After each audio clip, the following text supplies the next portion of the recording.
17 in my last year of high school. There was a weekend towards the end of the school year where my parents were going away. I saw it as a perfect opportunity to throw an end-of-the-year party. I went to the store and bought 3 big bags of red Solo cups and a bag of ping pong balls, and I paid my older brother, who was 21, to pick up a bunch of beers and liquor.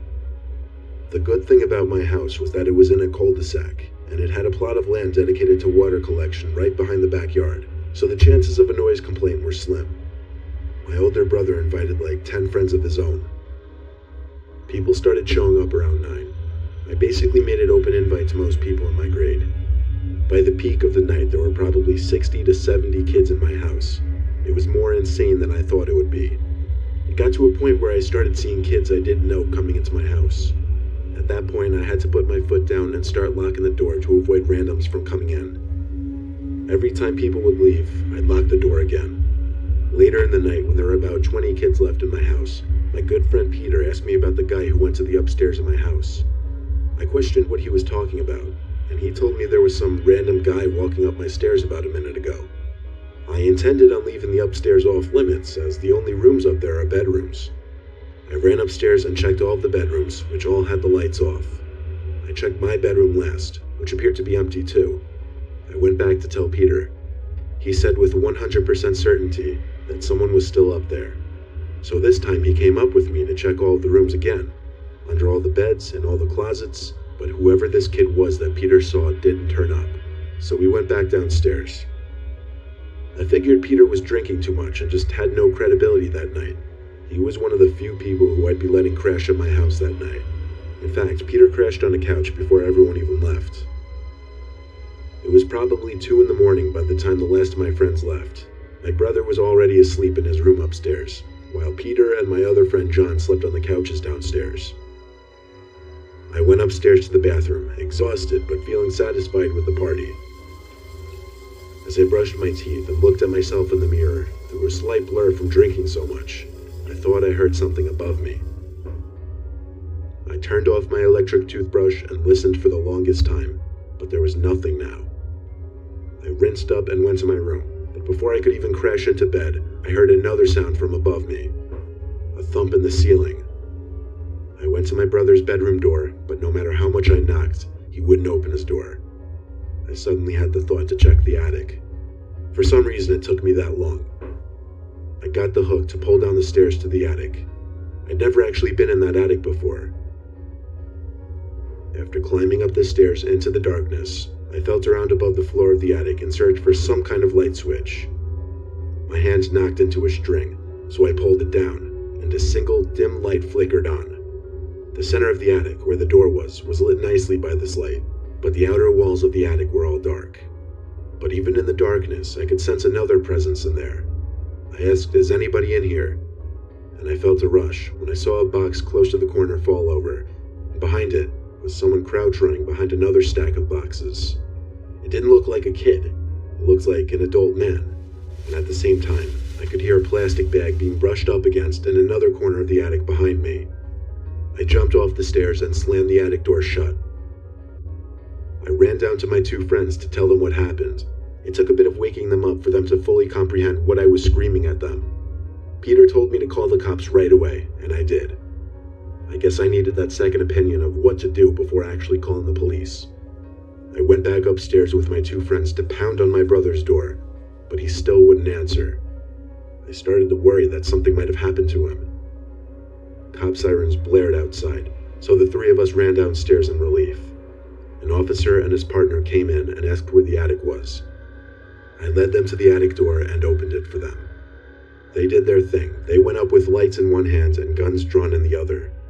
We were told to wait down in the living room, and not even 2 minutes later, the cops came out of the attic with 2 men who looked to be in their 30s or 40s, and they were disgusting and dangerous looking. Likely homeless and probably crazy as well. They gave us looks as they walked past us. My brother came out of his room soon after to throw up, and when I explained everything to him, he said he slept right through our knocks and bangs on the door. Thankfully, since my brother was 21, he served as the adult in the situation and talked with the police. Because of that, we were able to keep the incident a secret from our parents.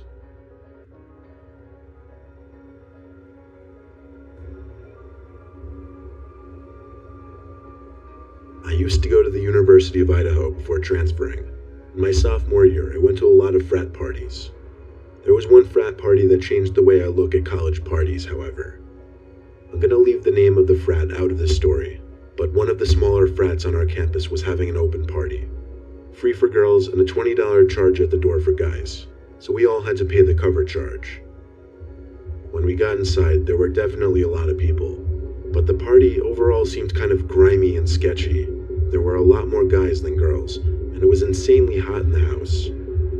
There seemed to be a couple guys going to a back room, so I figured I'd check it out to see if anything was going on back there. After going through a door to a much quieter section of the house, I saw the same couple of guys go outside. I figured I'd go outside and check out what the party was looking like in the backyard section. When I opened the back door and peered outside, I saw the two guys standing around a fire pit. There was no one else in the backyard. They looked over to me after hearing the door open, I guess, and before I could turn and go back inside, they waved me over. I felt awkward, and I probably should have ignored them and just went back inside, but I felt pressured into walking over to them. They told me to sit down on one of the logs placed around the fire pit. I did so. Then they sat down on two logs and started to light up cigarettes. The two of them sat there not saying a word, just smoking their cigarettes and looking in my general direction. They didn't say anything or even offer me a cigarette. I figured I'd try to start conversation since they called me over, and asked them if they were in the frat. One of them shook their head no, and that was it. I then asked if they knew anybody at this party. This time I didn't even get an acknowledgement of my question. The two just looked at each other and then they looked at me. Now that they were looking at me, they wouldn't look away, and I was becoming increasingly uneasy. One of the two said in a very monotone, slow voice, "That's a nice watch." I looked at the cheap $30 Timex watch on my wrist. It was not a nice watch at all, but maybe to him it looked like one. That same guy got up, and as he started walking over to me, said, "Give me your watch." The other guy got up and started to walk behind me, as if they were surrounding me. I took off my watch in a hurry, saying, "Yeah, sure, no problem." When I got it off, I stood up and handed it to him, but my standing up was just a move to better prepare myself for sprinting to the door of the house. I heard a flick and a swish come from behind me. I associated it to be the sound of a knife being flicked open. The guy behind me said, "Take off your shirt," and that's when I decided it was time to sprint for the door. It took me about 3 seconds to get to the door. I don't know how far they followed me for, or if they even did, but I got back in the house, went back to the front section where the party was, and found my two friends. I told them we had to go and to ask questions later. People were looking at me as I guess I made a scene telling my friends to go. They finally listened and we left the house through the front. Campus was half a mile from that house, so we walked it. On our way back though, at one point I turned around and saw two people walking towards us. I stopped to keep looking. The two people stepped under a streetlight. It was those two men from the backyard. I told my friends to run and they listened. We ran all the way back to campus and back to our dorms. I told the president of that particular frat about what happened.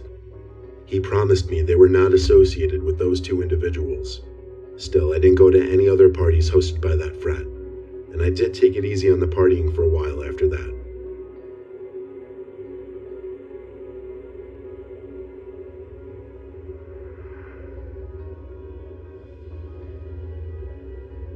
I used to use the app Tinder a lot, mostly for weekends where I'd have nothing to do and I'd hope to meet up with someone new. One Friday night, my friends Steve, Raj, and I were chilling in my room, bored. I matched someone on Tinder, and she seemed pretty cool based on her pictures and bio. She messaged me first, saying there was a party and to pull up. I asked her for the details, like what town, what time, what address, and she sent the address of a house in a town not far at all. I copy-pasted the address into Maps, and it said it was only 10 minutes away. I asked for her number to text her, and she gave it promptly. We texted for a bit, and it ended off with my telling her we're on our way. My friends were on board with it, so I figured why not? It was better than sitting in my room. I got dressed into jeans and a button-up shirt. My friends just had to go dressed as they were. We called an Uber to drive us up to the house. When we pulled up to the house, it was definitely on the smaller side, and most of the houses there were on the smaller side. So immediately we're thinking ghetto party. I texted the girl, and she said to come in. We started to hear the music blasting inside as we approached the stoop, so that was reassuring. The Uber drove off into the night as we got to the stoop. The girl said to just come in. I opened the door and let ourselves in. We were greeted with the living room, and every adjacent room in the house seemed to be lit up. The music seemed to be coming from another room, but even so, the living room was empty. There was no one in sight, except for a lone, 20-something-year-old punky-looking guy sitting in a chair in the kitchen. I texted the girl again, saying we're inside. She said, come downstairs. I asked, where is downstairs? She said the door right in front of the front door. My friends were laughing, saying this is insanely suspicious and that maybe we should go. I opened the door that was sure enough right in front of me, and it did indeed lead to a basement. There was a blue light that seemed to fill the whole room down there. The music was coming from down there for sure. I walked down each step slowly. Raj followed me, but Steve was for some reason staying at the top step. He called down, let me know what's down there. It was hard to hear anything because the music was literally so loud. I got far enough down the staircase where I could start to see into the basement, and instead of seeing a room packed with people dancing, I saw a line of men leaning against a wall, looking right up at me.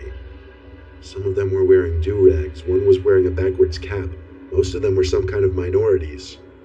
They were leaning against the furthest wall from the stairs, in kind of a blind spot, and all I could think was that it was some kind of trap. Then I heard a commotion come from up the stairs, and I saw Steve having some kind of confrontation with the guy who was sitting in the kitchen. I pushed at Raj to hurry the fuck up those stairs, and when we got to Steve, that man was trying to hold us back. He then started screaming something in Spanish down the stairs, and I witnessed 4 or 5 men running to the stairs from the basement. It was the most horrific moment of my life. We easily overpowered the lone guy holding us back and pushed our way out of the house, all with maybe 2 seconds to spare. We were all in decent shape, thankfully, and we ran as fast and as far away from the house as we could. We had to catch our breath after running full speed for a few minutes. I was the one to call the cops and tell them to check that house immediately. From there, we took an Uber back to my house and spent the rest of the night there. I didn't ever find out what the cops did when they checked the house out. I didn't really think that far ahead when I made that phone call. All I know now is if something seems suspicious on the internet, stay away from it. You never know who you're actually meeting or what you're walking into.